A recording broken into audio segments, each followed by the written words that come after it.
Hi, how's it going? Tonight's dish is a traditional thing, although, wow, I don't know if that's technically called pasta or not. We're making gnocchis. I'm not making gnocchis. We're having gnocchis for dinner. I'm making the sauce and all that goes with it. Now, how you make gnocchis, I'll throw the spelling up there for you, and it's pronounced gnocchis. They're little dumplings of pasta. They look like this. They look like this. It's a little tiny dumpling. Throw that down there. You really can't see it, but it's just a little round. I'll tell you how they make them. So they they rice the potato into the flour, make a dough, and then they make these little ropes out of them. They roll them in ropes and cut them into wheels. Take something like this as a cheese grater, and they take that little potato dealie and they just go boink and roll it right up their finger, and it kind of curls over their finger and makes a little indentation of marks on the back from the cheese grater. And they just blunk, blunk, blunk, blunk, blunk. Now that's making them by hand. I don't make them by hand. You know why? Because this package right here, which serves 2 people full meal, if you're only going to have this, or 4 people if it's a side dish, for $2. Wow. And the way you cook these basically is you get a pot of salted boiling water and you drop this, take them out of the package and you drop them in, give it one quick stir so they don't stick to the bottom, and then when they float, they're done. It takes about 3 minutes. It's a really quick version of pasta or starch if you want to starch for your meal it's not quite as heavy as pasta. These are a lot lighter. Traditionally, it's served with just garlic and butter. Boom, that's it. Melt some butter, put some garlic, that's it. And maybe a little Parmesan cheese if you like it.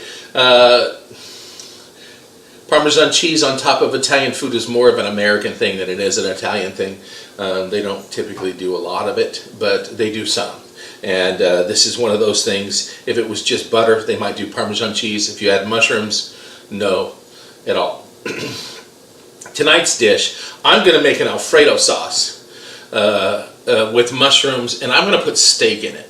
And then I'm going to add the potatoes, the gnocchis, and make a pretty good, it's going to be the main course, along with some other things. I think it'd be a pretty good meal. This is just something that came to me as I was walking down the hall, and man, I got to try that. So I'm trying it right here, right now in front of everybody. I'm pretty confident in my cooking skills, so I know how to make a Alfredo sauce, I know how to make a rich creamy sauce, I know how to make gnocchis, I know how to make steak, I know how to make all the rest of that stuff. Let's just put it together and see how it comes out. So you're going to be with me here in an experimentation, but hey, we'll be on the same page. So I've got my mushrooms here, and here's my mushrooms, and I will cook those on the fire here in just a few minutes. But right now, I'm going to take some milk, and I'm going to put some milk in the bottom of this pan here. And to that milk, I'm going to add, yeah, this one will do. This is a pretty thick stick of rosemary. And I'm just going to stick that down in there and let that, and I'm going to simmer it over the fire and let that rosemary bleed into the milk, so to speak, the flavor bleed into the milk. And then with this milk, I'm going to make the cream sauce, but it'll be nice and flavorful. So that's first on the stove. I have my mushrooms ready to go. I will meet you back over at the stove here as we go to the next step. I'll be right back. Thanks.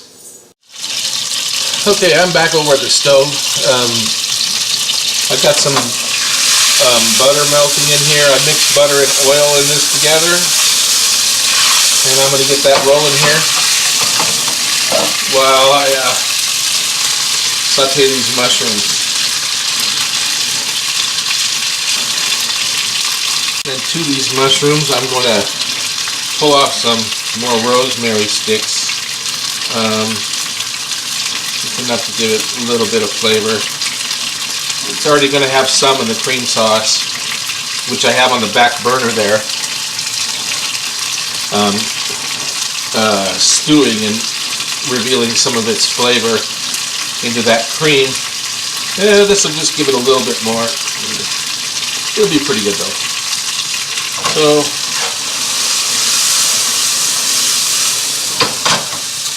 and a little salt there,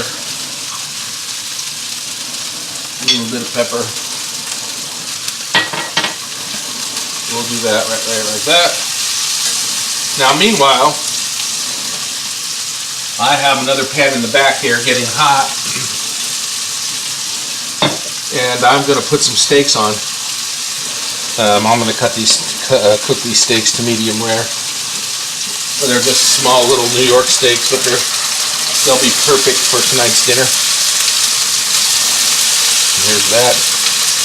And then once I brown those on that side, I will flip them over and give them probably another 30 seconds. And then I'm going to put some red wine in there and help it to reduce, help it to simmer. That's called braising. It's kind of a preferred method in the restaurants these days of how to cook some meat. You don't have to cook them like that. It's a great way to make sauces if you want to, but since I'm making my sauce here with these mushrooms and the cream, I really don't need it. But it still imparts a lot of moisture, I guess. Tenderness and moisture to the steak to cook it like that. It doesn't get so tough.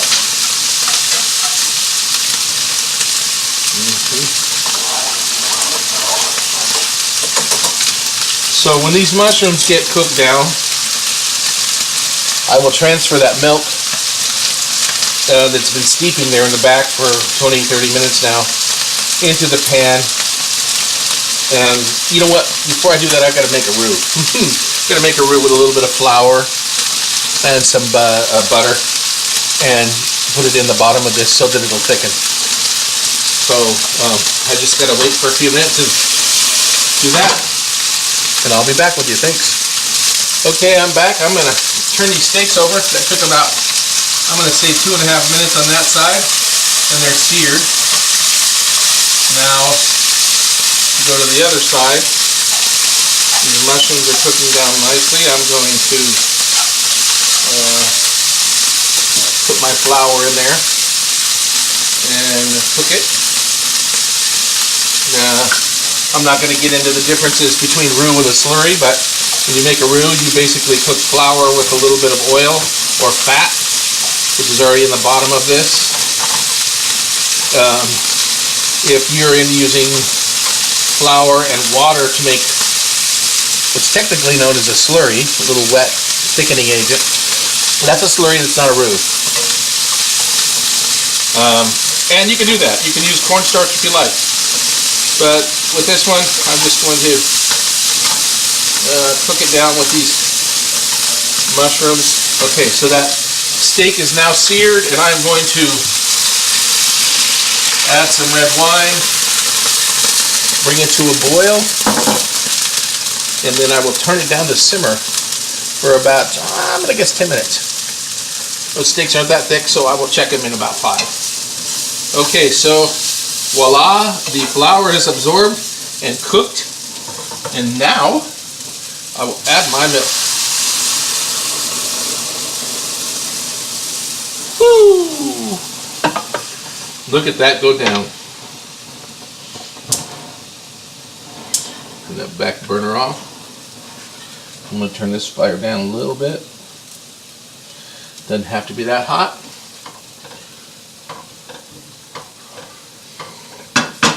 Now, right now is the time that I am going to add my garlic. You know, a lot of people like to fry their garlic, but for me, garlic is one of those things that burns so fast, and I like garlic flavor, so I add it when I add the liquid. Some right there. Put another one in. I'm going to go with 3 in this.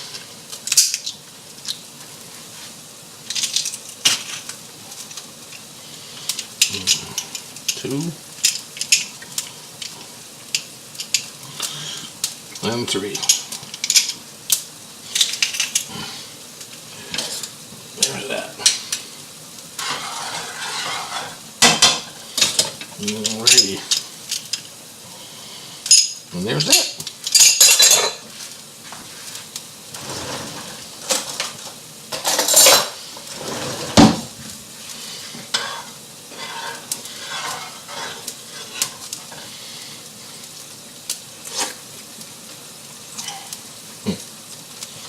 Okay. We need some salt in there.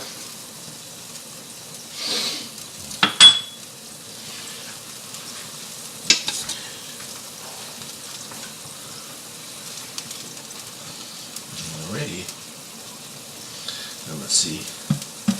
Those are still medium rare or rare. If you've never done that before, you can touch a steak. You can touch a steak, and I'll show you the method. You use your hand, and that spot right there, the really soft spot, the soft spot in your hand, is rare. And then as you move up, that's less soft, but still pretty soft, and that's medium rare. And then as you kind of move down your hand, if you don't have a big old puffy hand like I do, it's hard because from there to there it's all the same for me. But for most people, as they get toward the outside of their hand, it gets firmer. And that back there would be well done. And you can just touch the steak if you look, and that's, to me, same as that, which is still rare. And I will give that just a little longer cook, and then I'll take them off and slice them, mix them with the gnocchis, and then I will pour the cream sauce over the top. I'll be back. Thanks. Okay, so I'm back to finish this off now. The gnocchis, or the water for the gnocchis, is boiling, and I'm going to drop these guys in. Okay. And then I'm going to give that a little stir just to keep them from sticking to the bottom and make sure they're all broken up. And here in just a second or two, they're going to start floating. And when they float, they're done. They're cooked all the way through. It takes, I don't know, anywhere between 2 and 3 minutes. And it's hot in here tonight. And then we'll be serving. So I just kind of wanted to show you that part. I was hoping they'd be done. Really, this is only 30 or 40 seconds, but it's really close. Anyway, I'll be back. Thanks. Okay, so here's the last course tonight. This is the finished gnocchis that were cooked into the cream sauce that I made. It was just simply boiled down milk and some cream mixed together with some,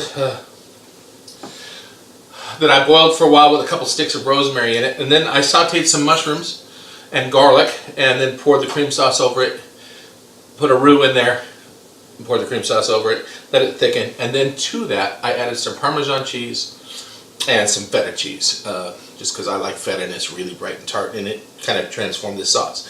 Now what I'm going to do at the very end here is I'm going to take this steak that I cut, cooked, and then it's medium rare steak, and I'm just going to stir it in there and serve it up.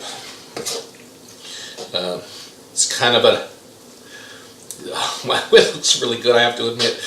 It's kind of a sideways, I've said that before, a sideways take on Italian food, but it really is steak and potatoes nonetheless. So I'm going to serve that up right there, and you can see what that is.